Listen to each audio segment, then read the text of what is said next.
Mga kaibigan, magandang umaga po sa inyong lahat. Ito po si Lan ng #WalkWithLan, inyong tagapagmulat sa mga lihim ng politika at negosyo sa Pilipinas. Inspirado sa matalinong diskusyon ni Lakay Deo Makalma sa kanyang damdaming bayan. Ngayon tayo'y magdidiskusyon ng isang kwento na mas nakakabigla kaysa plot twist sa K-drama. Nakakabigla, walang makapaniwala sa hakbang na gagawin ng mga diskaya. Alam nyo ba mga kababayan, mula sa isang chambermaid sa London hanggang sa may-ari ng 28 luxury cars, Rolls-Royce, Ferrari, at kung ano-ano pa. Ito ang pag-akyat ng mag-asawang Sara at Curly Diskaya, pero hindi ito basta success story. Ito ay kwento ng korupsyon sa flood control projects na nagkakahalaga ng 31 billion pesos mula 2016 hanggang 2025. Ito ang kanilang desisyon maging state witnesses para ilantad ang mga haraya sa gobyerno. Ngayon, bakit hakbang nagagawa? Dahil hindi sila ang kontrabida rito. Sila ang mga biktima ng isang sistema na kumakain ng kontratista tulad ng buhaya sa Pasig River.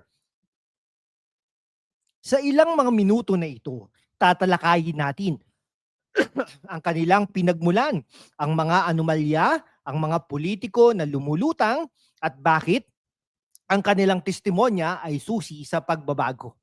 Kung handa ka ng maging informed citizen, hit that like button na. At kung gusto mong hindi mo mawala ang mga katulad nito, mga deep dive sa politika na may talino at katatawanan, subscribe na at i-click ang bell icon, simulan na natin. Mga kaibigan, simulan natin sa simula. Kung hindi, paano tayo mag-uunawa sa wakas? Si Sara Diskaya, ipinanganak noong 1976. Mas matanda pala talaga ako sa kanya. Sa London bilang anak ng isang chambermaid na Pilipina. Nagwalis ng mga bahay, naglinis ng mga hotel, yan ang buhay niya noon. Pagbalik sa Pilipinas noong 2001, dahil sa 9/11, walang-wala. Nakatira sa bahay ng nanay niya sa Pasig at nakilala si Curly Diskaya na galing sa pamilyang may-ari ng maliit na construction firm. Pero heto ang plot twist, Lakay Deo style. Hindi basta-basta sila umangat. Ayon sa mga dokumento ng PCIJ at Rappler, nagsimula ang kanilang pagtaas noong 2007. Noong panahon ni dating Mayor Robert Bobby Eusebio ng Pasig. Bakit? Kaugnay sila ng pamilya Eusebio, mga kamag-anak sa panig ni Sara. Mula sa maliit na kontrata, biglang Class A contractor sila. Noong 2016, mga kaibigan, nagsimula ang Build ni dating Pangulong Duterte. 77.93 billion pesos sa 1,214 flood control projects ang kanilang kinuha. Hindi ba nakakatawa? Mula sa pagwawalis ng sahig, biglang nagwawalis ng baha, pero hindi sa mabuting paraan. Paano ka magiging bilyonaryo sa 2 to 3% profit lamang? Tulad ng sinabi nila sa Senado, simple, hindi sila ang nag-umpisa ng apoy, no? Sila ang nadikit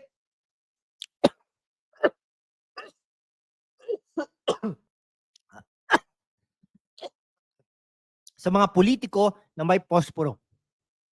Kung ikaw ay nasa lugar nila, tatanggap ka ba ng proyekto na may attachment? Ito ang dahilan kung bakit dapat nating suportahan ang kanilang hakbang para ilantad ang mga tunay na may sala.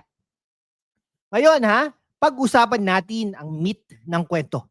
Ang flood control scandal na nagpasabog ng 100 billion pesos sa budget pero 20% lang ang napunta sa 15 contractors. Dalawa rito ang mga firm ng Diskaya, Alpha and Omega at St. Timothy. Ayon sa Philstar at GMA, 421 projects ang kanilang nakuha mula 2022 to 2025. Halos 31 billion pesos.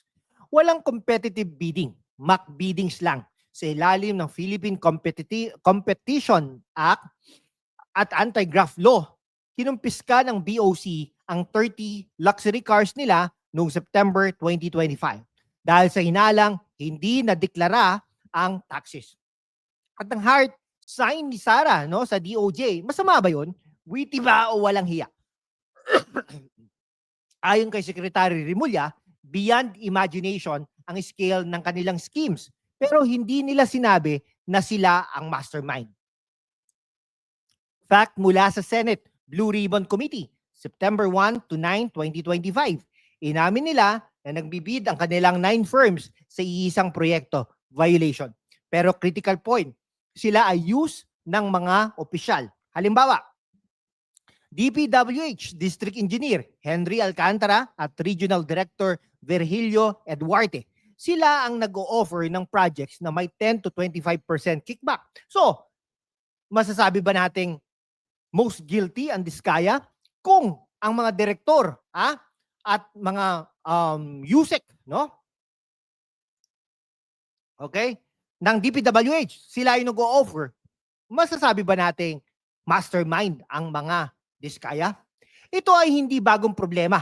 Mula pa ng martial law era, ganito na ang sistema.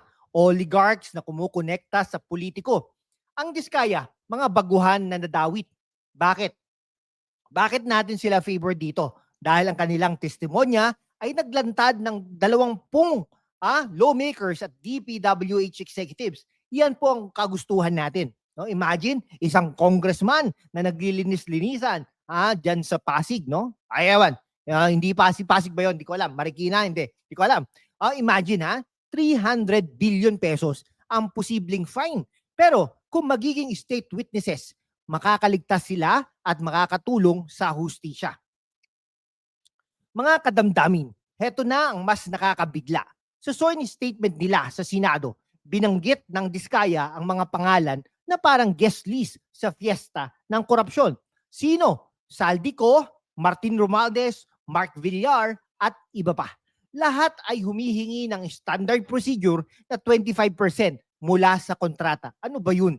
Ayon sa ABS-CBN at Inquirer, si Ko daw ang madalas na binabanggit ng DPWH officials bilang beneficiary. Parang teleserye, di ba? Para kay speaker daw ang pera, pero walang resibo. Si Senador Bongo, tinanggihan niya ang link sa kanyang family firms. Pero bakit nagsosyo pa ang Diskaya sa CLTG Builders?